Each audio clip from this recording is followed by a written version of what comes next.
Alhamdulillah, alhamdulillahilladzi tafarrada bil 'izzi wal jalal wa tawahhada bil kibriya'i wal kamal wa jalla 'anil ashbahi wal ashkal adalla man i'tazza bi ghairi ghayatil idlal wa tafaddala 'alal muti'ini biladidil ikbal biyadihil malakutis samawati wal ard wa mafatihil aqfal la rada li amrihi wa la mu'aqqiba li hukmihi wa huwal khaliqul fa'al. Asyhadu an la ilaha illallah wahdahu la syarika lah, lahul mulku wa lahul hamdu wa huwa ala kulli syai'in qadir. Wa asyhadu anna Muhammadan abdullahi wa rasuluhu wa safiyuhu min khalqihi wa habibuhu alladhi ayyadahu bil mu'jizati adh-dhahira wal ayatil bahira wa zayyanahu bi asyrafil khisal. Allahumma salli wa sallim wa barik ala nabiyyina Muhammad wa ala alihi wa ashabihi wa man tabi'ahum bi ihsanin ila yaumil qiyamah wa nahnu ma'ahum ya arhamar rahimin. Amma ba'd, fa ya ayyuhal ikhwan ittaqullaha haqqat taqwa wasik bi rabbika siqatan tamah fama mana'aka illa liyu'tiyaka wa labtalaka illa liyu'afiyaka wa la amradaka illa liyashfiyaka. Faqala ta'ala fi kitabihil karim, a'udzu billahi minasyaitonir rajim, bismillahirrahmanirrahim, walau anna ahlal qura amanu wattaqaw lafatahna 'alaihim barakatin minas sama'i wal ard walakin kadzabu fa akhadnahum bima kanu yaksibun. Ma'asyiral muslimin wa zumratal mu'minin rahimakumullah, marilah kita senantiasa memanjatkan puja dan puji syukur kehadirat Allah Subhanahu wa taala atas limpahan nikmat, rahmat dan hidayahnya kepada kita semua, sehingga di siang hari yang redup ini dengan udara yang sejuk ini kita masih diperkenankan oleh Allah Subhanahu wa taala untuk berkumpul, bertemu guna menjalankan ibadah salat Jumat secara berjamaah di masjid yang insyaallah penuh barokah ini. Salawat dan salam semoga senantiasa tercurah limpahkan kepada junjungan kita Nabi besar Muhammad sallallahu alaihi wasallam. Beliau merupakan suri tauladan kita. Beliau merupakan guru yang memberikan wasiat-wasiat kepada kita bagaimana kita menjadi pribadi yang bertakwa, yang seharusnya menjaga diri dan hati kita agar kita senantiasa bisa mendatangkan maslahat dan manfaat bagi kehidupan kita, baik kehidupan kita sendiri maupun kehidupan masyarakat yang ada di sekitar kita. Ma'asyiral muslimin wa zumratal mu'minin rahimakumullah. Dari mimbar ini saya berwasiat kepada diri saya secara pribadi, kemudian kepada para jamaah, marilah kita meningkatkan ketakwaan kita kepada Allah Subhanahu wa taala dengan sebenar-benar takwa, meningkatkan kewaspadaan kita meningkatkan mawas diri kita agar jangan sampai kita melakukan hal-hal yang itu bisa membahayakan diri kita maupun orang lain, baik bagi kehidupan dunia maupun akhirat kita. Ma'asyiral muslimin wa zumratal mu'minin rahimakumullah.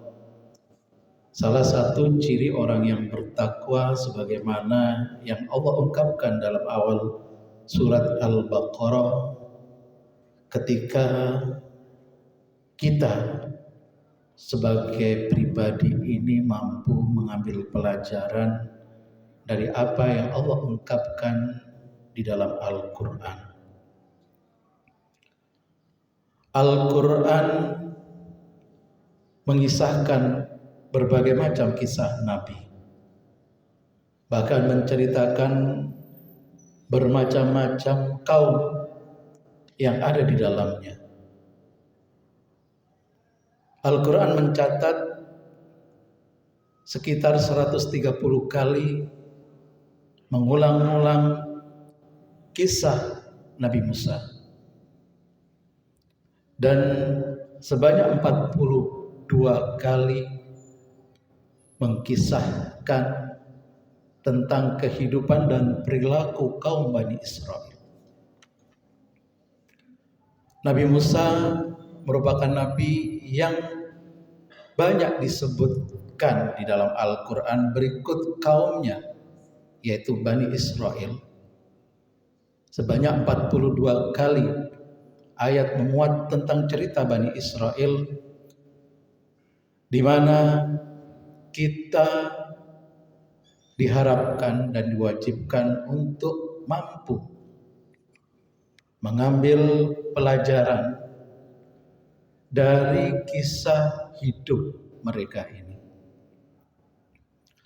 Tujuan Al-Quran tidaklah hanya memberikan penilaian negatif pada kaum ini, akan tetapi lebih dari itu, bahwa dengan diungkapkan, diceritakan kaum Bani Israel ini di dalam Al-Quran, dan itu lebih banyak daripada umat-umat yang lainnya, supaya kita mampu bisa mengambil pelajaran lebih dari bagaimana kehidupan mereka.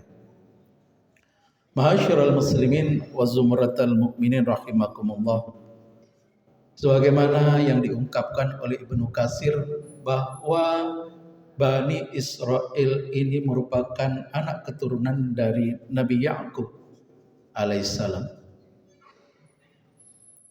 di mana Sayyid Qutb juga menjelaskan ketika Al-Quran menceritakan dan mengkisahkan kaum Bani Israel pada saat di kota Mekah, maka hal itu untuk memberi dukungan dan motivasi kepada kaum muslimin di sana, bahwa kondisi mereka adalah minoritas sebagaimana kaum Bani Israel.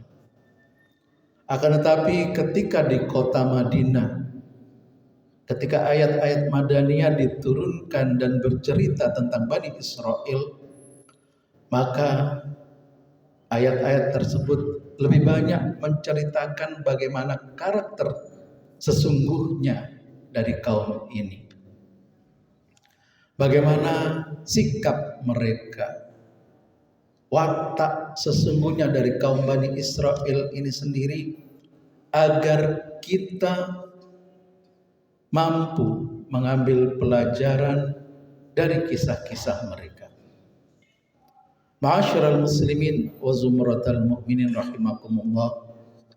Sebenarnya kaum Bani Israel ini adalah kaum yang banyak diberi keistimewaan dan kelebihan oleh Allah Subhanahu wa taala. Sebagaimana yang Allah firmankan, walaqad ataina Musal kitaba fala takum fi miryatin min liqa'i wa ja'alnahu hudan di Bani Israel. Dan sungguh kami telah memberikan dan mewahyukan sebuah kitab agar dijadikan petunjuk bagi kaum Bani Israel itu sendiri. Waja'alna minnahum a'immatan yahduna bi amrina, dan sebagian mereka ada yang mau mengikuti petunjuk-petunjuk tersebut dan bersabar atas apa yang Allah perintahkan dalam kitab Taurat itu sendiri. Lamma sabaru wa kanu bi ayatina yuqinun. Akan tetapi pada ayat lainnya Allah menegaskan bahwa sebagian mereka ini mempunyai perangai yang buruk, mempunyai karakter-karakter yang sangat jelek sekali. Walau amana ahlul kitab lakana khairal lahum minhumul mu'minuna wa aktsarahumul fasiqun. Jikalau para ahlu kitab itu, kaum Bani Israel itu beriman, maka itu lebih baik bagi mereka. Akan tetapi pada kenyataannya sebagian besar mereka adalah kaum yang fasik, kaum yang suka mengingkari kebenaran, kaum yang sering mengkhianati perjanjian, kaum yang merendahkan ajaran-ajaran agama, sebagaimana karakter-karakter jelek mereka yang digambarkan dalam Al-Quran bisa kita simpulkan sebagai berikut. Yang pertama, bahwa kaum Bani Israel adalah kaum yang sangat memusuhi orang-orang mukmin. La tajidanna asyaddan nas adawatan lil ladzina amanul yahud wal ladzina asyraku. Sungguh kalian akan menjumpai sekelompok orang yang sangat membenci kepada orang-orang yang beriman, memusuhi orang-orang yang beriman. Mereka itu adalah kaum Yahudi dan orang-orang yang menyekutukan Allah Subhanahu wa taala. Artinya bahwa kebanyakan orang Yahudi itu meskipun diturunkan kepada mereka ajaran-ajaran tauhid, akan tapi mereka tidak mengindahkan, bahkan mengingkari ajaran-ajaran tersebut. Setiap kali para nabi yang diutus dari bangsa mereka, dan diutusnya nabi, kebanyakan nabi dari kaum Bani Israel, ini merupakan keistimewaan yang Allah berikan kepada kaum Bani Israel itu sendiri. Akan tetapi bagaimana sikap mereka dalam memperlakukan para rasul dan nabi itu sendiri sungguh sangat mengenaskan, sangat memilukan. Karena ajaran-ajaran yang dibawa oleh para nabi itu tidak sesuai dengan hawa nafsu mereka, mereka mendustakan setiap kali ajaran-ajaran Allah yang diwahyukan kepada para nabi tersebut. Bahkan tidak segan-segan mereka membunuh nabi-nabi itu sendiri. Laqad akhadna mitsaqa bani Israil wa arsalna ilaihim rusulan kullama ja'ahum rasulun bima la tahwa anfusuhum fariqan kadzabu wa fariqan yaqtulun. Ma'asyiral muslimin wa zumratal mu'minin rahimakumullah. Sejarah telah mencatat bahwa kaum ini merupakan sebuah kaum yang suka melancarkan fitnah, menginginkan terjadinya berbagai macam kerusakan. Bukan hanya fakta sekarang ini, akan tapi fakta-fakta terdahulu juga menunjukkan bagaimana perilaku kaum Bani Israel itu sendiri. Perselisihan antara kaum Aus dan Khadraj di kota Madinah juga merupakan buntut dari adu domba yang dilakukan oleh kaum Bani Israel itu sendiri. Pertikaian di wilayah Timur Tengah sekarang ini juga merupakan buntut dari lobi-lobi kaum Yahudi kepada negara-negara yang kuat agar mereka mau mendukung segala apa yang dikerjakannya. Ma'asyiral muslimin wa zumratal mu'minin rahimakumullah. Begitu banyak sikap dan karakter buruk yang Allah sematkan kepada kaum ini. Di antaranya juga bahwa mereka suka mengganti, merubah apa yang telah Allah wahyukan di dalam Al-Quran, apa yang Allah telah wahyukan dalam kitab-kitab mereka, baik itu Taurat, Zabur, dan Injil. Mereka rubah semau mereka.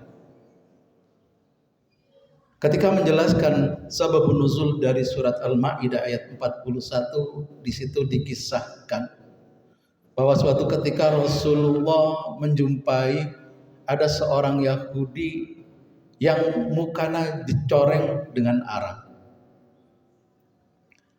Dan Rasulullah tahu bahwa orang yang mukanya dikotori dan dicoreng dengan arang itu merupakan bentuk sanksi pada mereka yang melakukan perbuatan zina.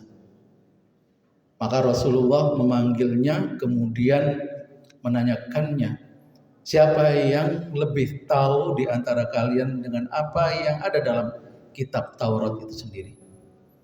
Maka dipanggillah seorang tokoh dari kaum Yahudi, konon namanya adalah Ibn Surya. Kemudian Rasulullah menanyakan, apakah betul hukuman bagi orang yang berzina adalah dicoreng mukanya dengan arang seperti ini? Coba telusuri kembali dalam kitab sucimu. Ibnu Surya kemudian menjawab bahwa sebetulnya pelaku zina itu di dalam syariat Taurat adalah diberi hukuman rajam. Akan tetapi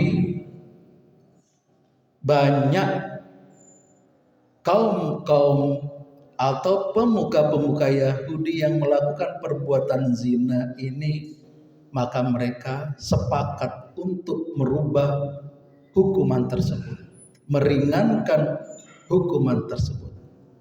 Dan ini persis ketika ada salah satu pembesar kaum, pemuka masyarakat datang kepada Rasulullah Sallallahu Alaihi Wasallam agar Rasulullah mau memberikan kompensasi, mau memberikan keringanan bagi anggota keluarganya yang telah melakukan perbuatan mencuri, agar tidak dihukum potong tangan. Maka seketika memerah wajah Rasulullah Sallallahu Alaihi Wasallam sambil berkata, Wallahi walladhi nafsi biyadihi law anna Fatimah binti Muhammad saraqat laqata'tu yadaha. Demi Allah yang nyawaku ada di genggamannya, andai kata Fatimah putri Muhammad itu mencuri, maka saya sendiri yang akan memotong tangannya. Artinya hukum dan aturan harus diberlakukan bagi semua orang. Tidak boleh tebang pilih. Apabila hukum sudah bisa direkayasa, hanya diberlakukan bagi orang-orang yang lemah, sementara orang-orang yang terpandang diberikan dispensasi, bahkan dikorting sedemikian rupa hukumannya, maka Rasulullah menjelaskan bahwa ini merupakan suatu pertanda akan kehancuran sebuah masyarakat. Kita boleh menafsirkan ini dan mengaitkan dengan kejadian yang ada di sekitar kita. Narasi Al-Quran tentang sikap buruk kaum Yahudi ini bukan hanya untuk mengecap jelek bagi mereka, tapi juga untuk mengingatkan kita semua, jangan sampai ada sikap-sikap buruk ini ada dalam diri kita. Ma'asyiral muslimin wa zumratal mu'minin rahimakumullah. Sembari kita prihatin dengan kondisi saudara kita di Palestina, marilah kita doakan mereka agar senantiasa diberikan kesabaran, kekuatan, dan marilah kita munajatkan agar Allah memberikan bantuannya, baik itu yang terlihat maupun tidak terlihat, bagi mereka, sehingga keadilan, kenyamanan, ketentraman ini bisa dirasakan oleh saudara-saudara kita di Palestina khususnya, dan oleh kita di Indonesia ini. Semoga keadilan dan kebenaran bisa ditegakkan bersama dengan sikap kita selalu berpegang teguh kepada ajaran-ajaran Allah Subhanahu wa taala. Barakallahu li wa lakum fil Qur'anil Karim wa nafa'ani wa iyyakum bima fihi minal ayati wa dzikril hakim wa taqabbalallahu minna wa minkum tilawatah innahu samiul alim wa qur rabbighfir warham wa anta khairur